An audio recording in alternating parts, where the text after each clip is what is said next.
En la quinta dimensión se nos dificulta todavía más porque es puramente mental.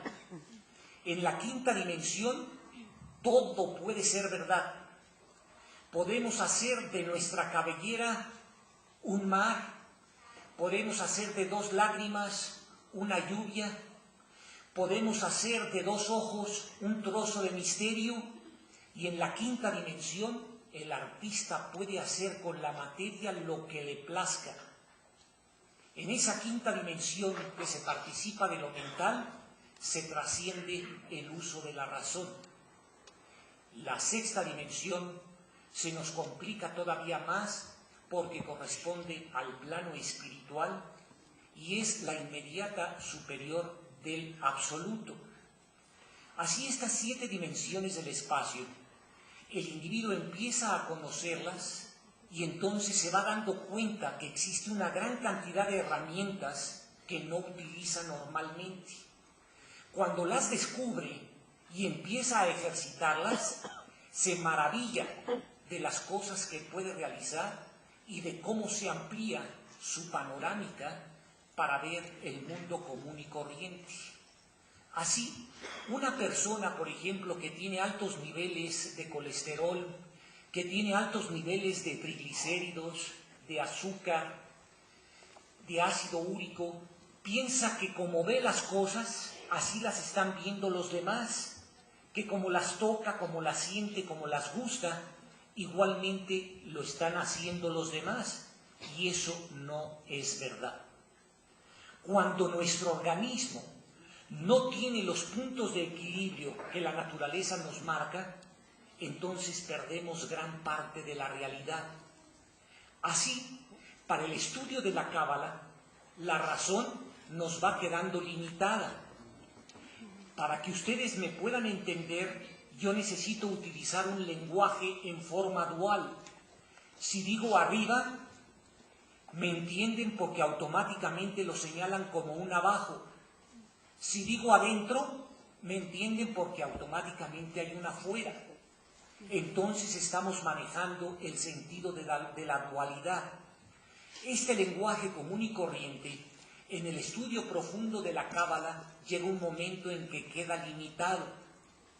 El individuo tiene que trascender esa dualidad y trabajar en el sentido de la unidad.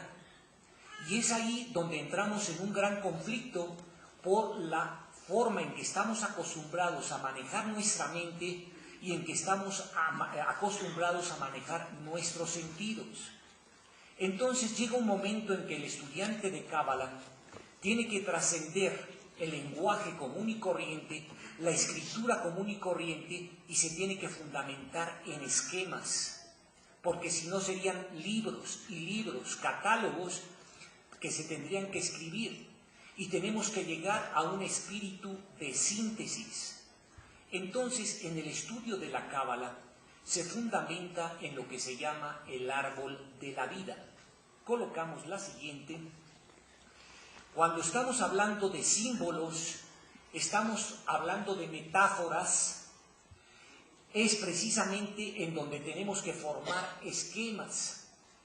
La Cábala se fundamenta principalmente en la Torá, que es el Pentateuco, que es el libro en donde están escritas las bases, en donde están las plataformas de despegue.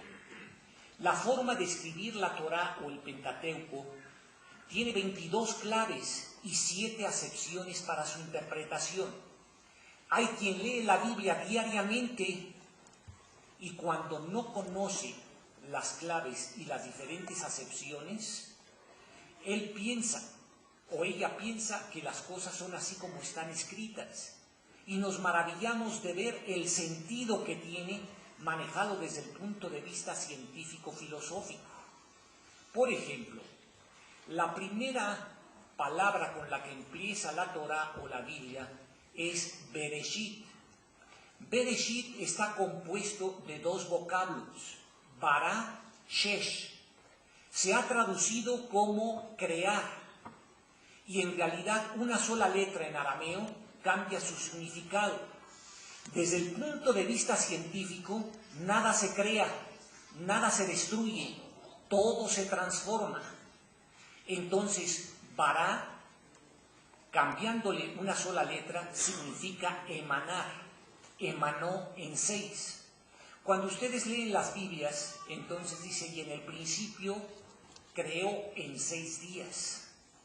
Entonces, una cosa es crear y otra cosa es emanar. Esto es importantísimo, porque nada tiene principio ni nada tiene fin. Y cuando empezamos a hablar de esto, empezamos a profundizar y entonces empezamos a conocer que no es la primera vez que estamos en este recinto. Tampoco será la última vez, ni tampoco hemos llegado por casualidad. Y lo mismo, hemos llegado a este planeta Tierra no por casualidad. Hemos llegado a un vientre materno porque ha tenido una causa y ha tenido un efecto. Entonces, cuando nosotros no nos damos cuenta de todos los acontecimientos, existen lo que se llaman los mundos visibles y los mundos invisibles. Ejemplo, yo con este láser apunto hacia el frente y ustedes están viendo solamente el punto donde llega la luz. Pero si yo colocara aquí, entre ese punto y el emisor, colocaría un difusor de agua, colocaría incienso o colocaría alguna cosa que hiciera humo, me voy a dar cuenta que existe el punto, que existe el rayo que emite desde aquí hasta allá. Pero a simple vista no lo veo. Así existen lo que se llaman los mundos visibles e invisibles, pero llega a ser invisible cuando no captamos las cosas y llega a ser visible cuando ya las estamos captando. Sencillamente, un individuo que ha perdido parte de su visión, entonces no puede ver de lejos o no puede ver de cerca, y cuando se coloca unos lentes en donde puede enfocar correctamente, entonces ya puede leer y puede ver las cosas en forma distinta. Entonces, en la tradición cabalística, la Torá es la ley escrita, la cábala es el judaísmo místico, es el significado profundo de la Torá, significado literal, recepción o tradición. O sea, cabal es el verbo de receptividad. Para esto, tenemos que hablar de que la forma en que se manifiesta la vida no es exclusiva para este planeta Tierra. Sería demasiado orgullo pensar que en el universo somos los únicos sobrevivientes. Estamos en una era en que hemos roto la velocidad del sonido. Hace todavía pocos años se decía que subirse a un avión era un pecado porque estaríamos entrando a terrenos divinos que no nos corresponden. Lo mismo decía el rabino, lo mismo decía el sacerdote, decía el pastor, y se dieron cuenta que no se infringía ninguna ley, sino al contrario, que la divinidad se expresaba para que lo conocieran mucho más. En un principio se decía que era muy difícil poder salir de nuestro planeta porque al romper la velocidad del sonido se friccionaría la materia prima y se fundiría. Sin embargo, las cápsulas espaciales no solamente han sextuplicado o 7 veces más la velocidad del sonido. Han hecho materias primas que han permitido que la fricción no se funda la materia prima y podemos salir de la atracción de la gravitación de la Tierra.